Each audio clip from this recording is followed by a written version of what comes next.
Welcome back to our channel. In the quiet churn of the U.S. Mint's machines during the final year of a changing decade, 1990 felt like a threshold. The Cold War was waning, technology was sharpening its claws, and Americans were unknowingly slipping into a digital century. Yet, among the countless items passing through people's hands every day, one object remained delightfully analog: a simple quarter. Issued like millions before it, the 1990 U.S. quarter dollar didn't raise eyebrows at first. It bore the same stoic profile of George Washington on the obverse, a national symbol etched in familiarity. On the reverse, the heraldic eagle clutched olive branches and arrows, a design that had been standard for over 4 decades. Philadelphia, Denver, and San Francisco, 3 minting hubs responsible for releasing these quarters into the world, followed strict procedures to ensure uniformity.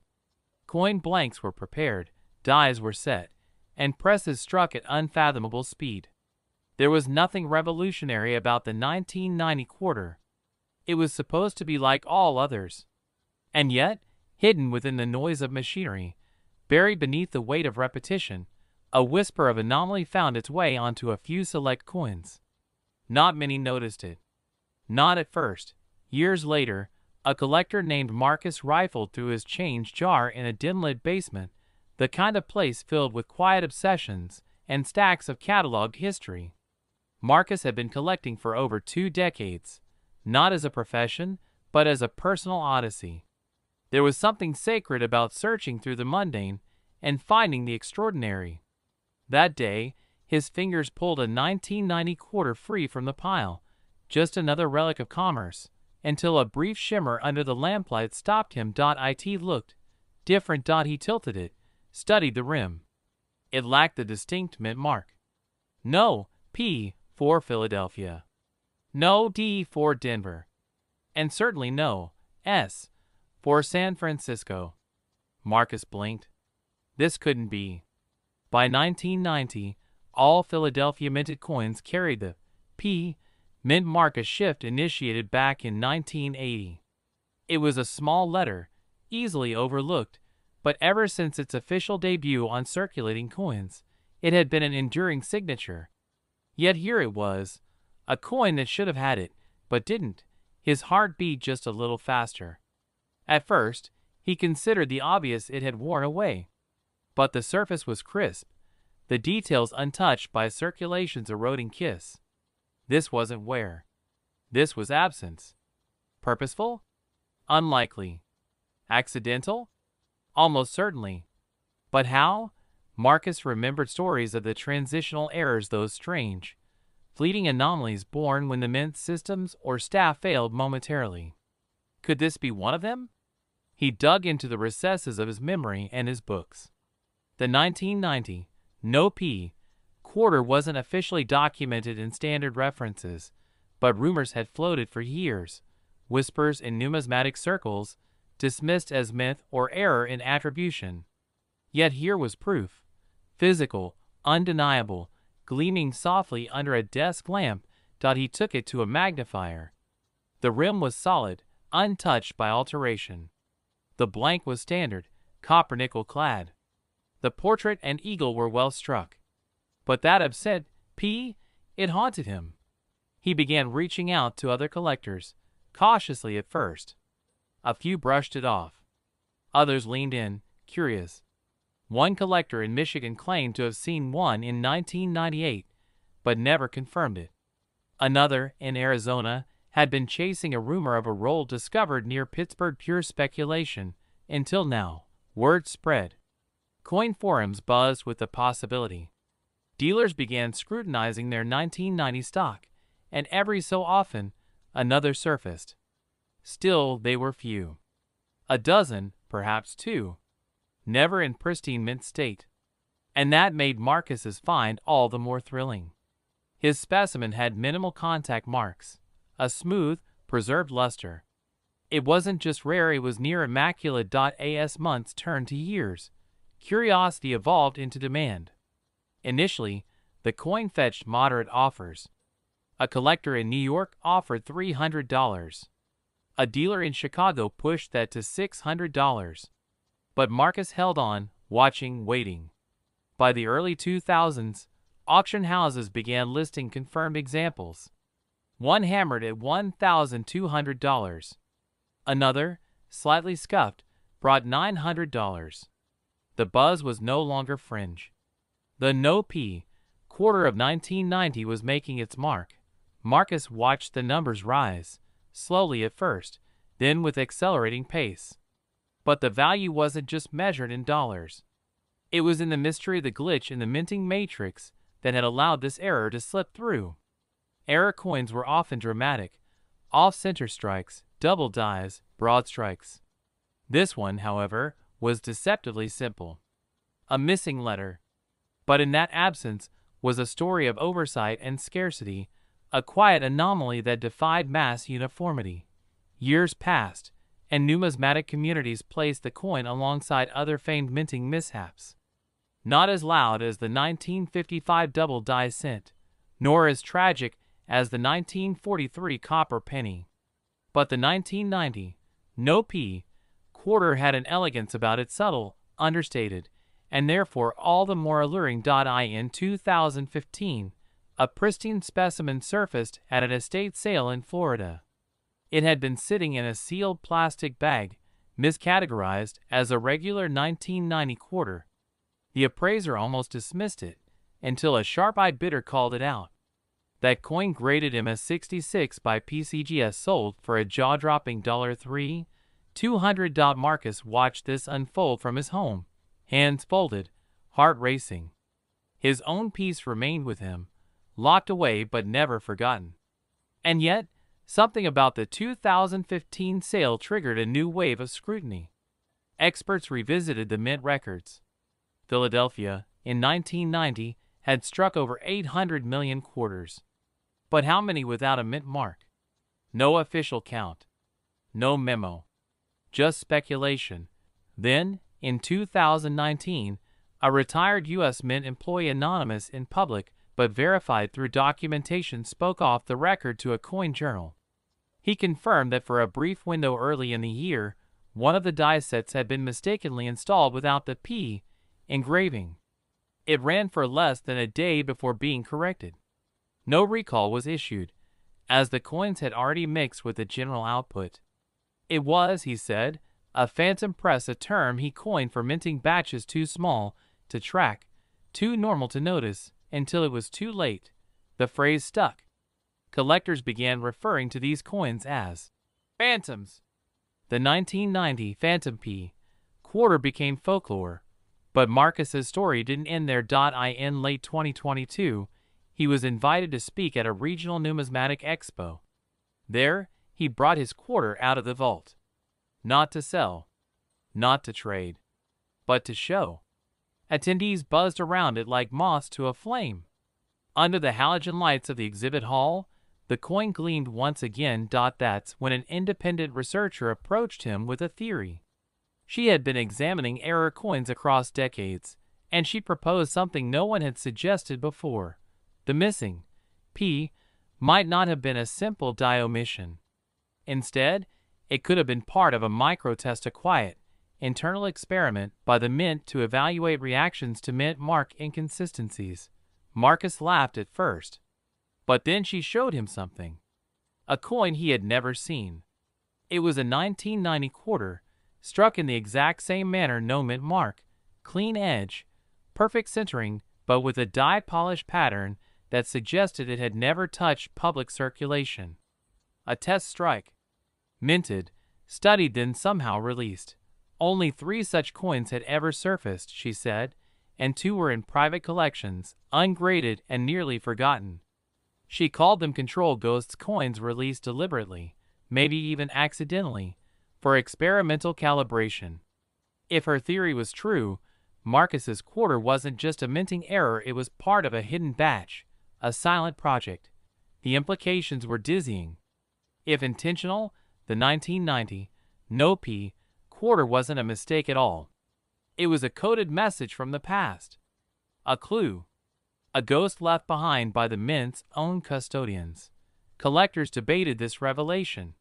Some dismissed it as romantic conjecture. Others began scouring auction records and mint logs with renewed vigor. One theory suggested fewer than 250 of these coins were ever struck. Another claimed that only about 30 had ever truly escaped into the wild. In early 2024, one sold again, this time in a high-profile auction in San Francisco. With 3 bidders locked in a final standoff, the room held its breath. When the hammer fell, the coin had fetched $12 for 100. Marcus watched the stream from home, silent. His coin, stored in its holder, sat beside him on the desk. It was no longer just a quarter. It was a relic, a survivor, a whisper of imperfection in a world built on standardization, and in its silence, it spoke volumes. In 1996, the world was changing in rapid, unpredictable ways. The internet was creeping into homes, pop culture was being reshaped by cable television, and the U.S. economy was riding high on a wave of optimism. But beneath the swirl of headlines, the gears of the U.S. Mint turned with their usual rhythm. Coins were struck by the millions, identical, flawless, forgettable. Among them, the 1996 U.S. $quarter slipped quietly into circulation. It bore the well-known face of George Washington on the obverse and the American eagle poised on the reverse, wings outstretched with a determined dignity. Philadelphia, Denver, and San Francisco again took up the task. Coins left these mints in neat rolls and pallets, designed not for collectors, but for vending machines, cash registers, and parking meters. The quarter had become a humble servant of daily life. Yet, in the uniform precision of this production cycle, something unusual happened. It went unnoticed at first, buried among billions, its difference too subtle for the casual eye, but not for long. Evan, a collector in his mid-30s, had always gravitated toward anomalies. He wasn't chasing monetary gain, at least, not at the start. His obsession was rooted in the patterns, in the strange feeling that something missed by most could be the very thing that changes everything. His weekends were often spent sifting through coin rolls, eyes sharpened by years of scanning for doubling, off-center strikes, or clipped planchets. And on one of those afternoons in 2011, with a lukewarm coffee beside him and the soft hum of a desk lamp cutting through the silence, he spotted something he couldn't explain. A 1996 quarter. Common. Worn, but not excessively. He flipped it once, twice. Everything looked normal. But when he tilted it slightly, he noticed the edges. The reeded edge, those finely grooved ridges running along the rim, wasn't right. It was soft, almost smoothed down, yet not from where. It lacked definition in a particular stretch of the coin, as though the press had missed it or simply refused to finish the job. Stranger still, the lettering on Liberty seemed slightly off-center, just enough to feel wrong without shouting about it. He turned to his reference guides. Nothing definitive. No listing for a 1996 quarter with a partial collar strike, which is what he suspected. The coin appeared to have been struck without the collar die fully engaging, creating a subtle distortion in the shape of the rim and the lettering. Most partial collar strikes were dramatic, thick rims, displaced metal, but this was faint, quiet, and rare. He sent a high-resolution image to a collector's forum, expecting at most a few shrugs. Instead, the responses were rapid and intense. "That's an error for sure," one member wrote. "Looks like a railroad rim," another commented, referring to the effect where the coin takes on a ridged appearance reminiscent of a train track when struck improperly. Soon, Evan was contacted directly by a veteran collector who had been cataloging off-collar strikes for over a decade. This one, he said, was different, more refined, more controlled, less chaotic than most errors, and much harder to spot. The buzz grew. Others began looking closer at their 1996 quarters, and a few began to find similar anomalies, though none identical. Some had broader rims, others showed slight doubling near. "In God we trust."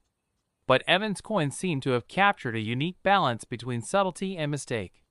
It wasn't loud. It was deliberate looking. And that led to a strange theory. A few insiders from the numismatic community began whispering about a theory that the Philadelphia Mint, where Evans' coin was likely produced, had briefly used misaligned collar dies early in 1996 during a die swap. These dies weren't seated properly before being activated, and oversight corrected quickly, but not before a batch of coins were released with marginal but traceable distortions. The number was unknown. Possibly a few hundred. Possibly only dozens. Collectors were intrigued. The U.S. Mint, as usual, issued no formal statement. They rarely acknowledged errors unless they became national news or affected huge batches. And so, the mystery remained unconfirmed but compelling. Auction houses began quietly listing examples of these rim-shifted 1996 quarters, giving them modest estimates. Some sold for $50, others $120. Still, the numbers crept up. Evan, however, didn't list his coin. Not immediately.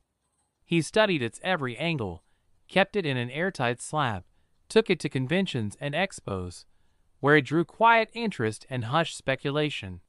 One prominent dealer called it one of the cleanest partial collars from the 90s I've seen, and offered $850 on the spot. Evan declined. Not yet, he said.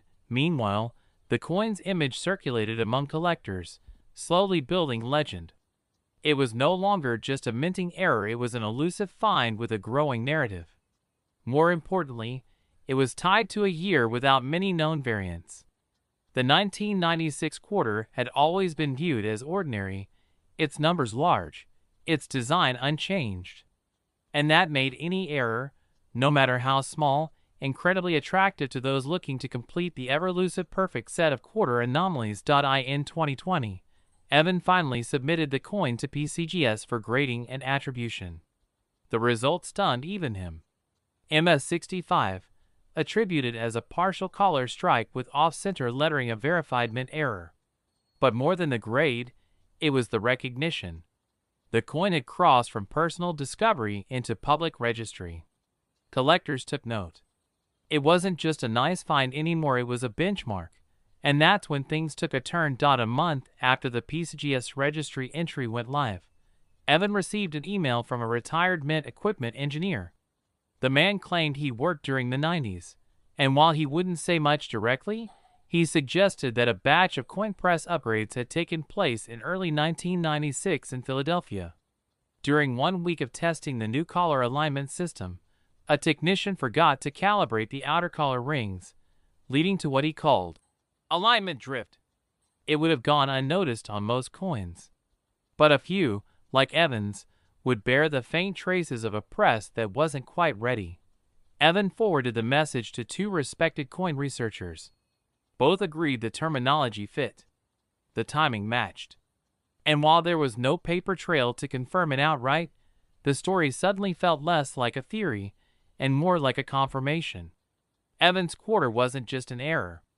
It was a marker of a transitional moment in minting machinery, a physical artifact of a mechanical flaw that was quickly buried under millions of perfect strikes. As time passed, the value of similar 1996 partial collar errors slowly climbed.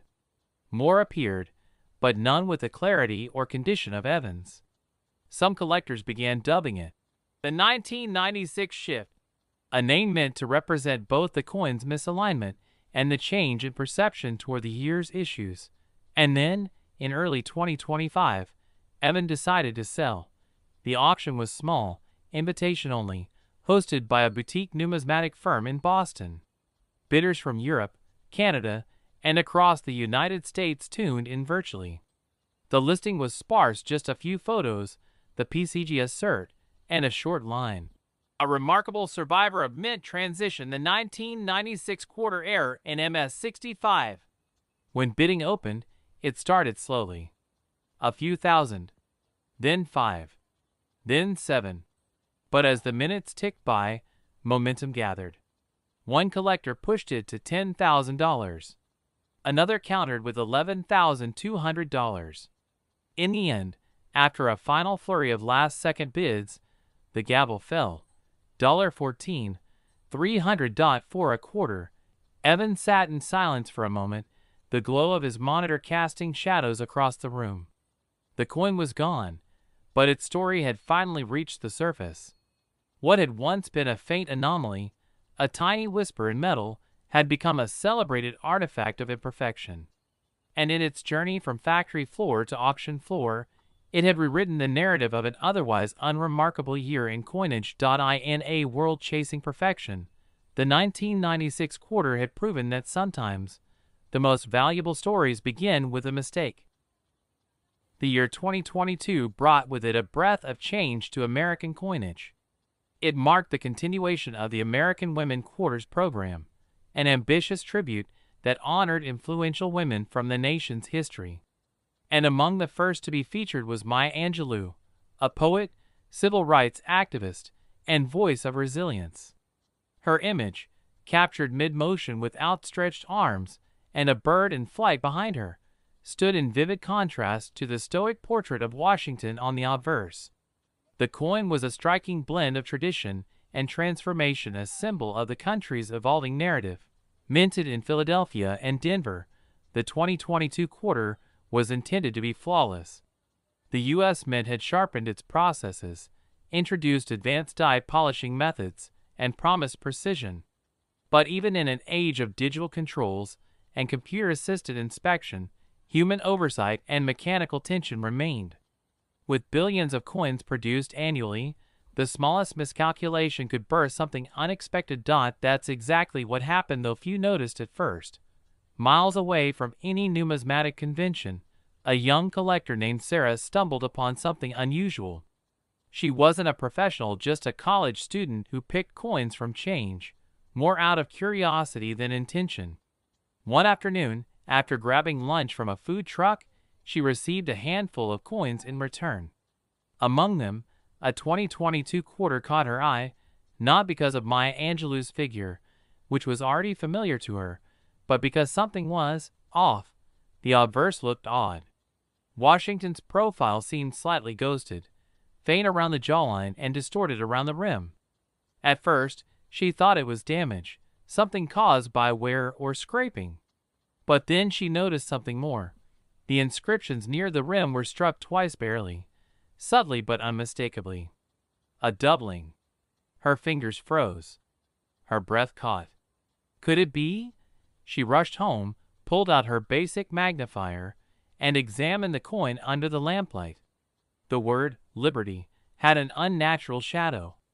The motto, "In God We Trust," looked like it had been echoed just slightly to the south. But what really stunned her was Washington's eye. It had a soft second impression, almost spectral. Her stomach tightened. Sarah dove into online forums. Her photos sparked conversation. Most dismissed it. "Probably just machine damage," someone said. But a few more seasoned members took interest. "That looks like die doubling," one messaged.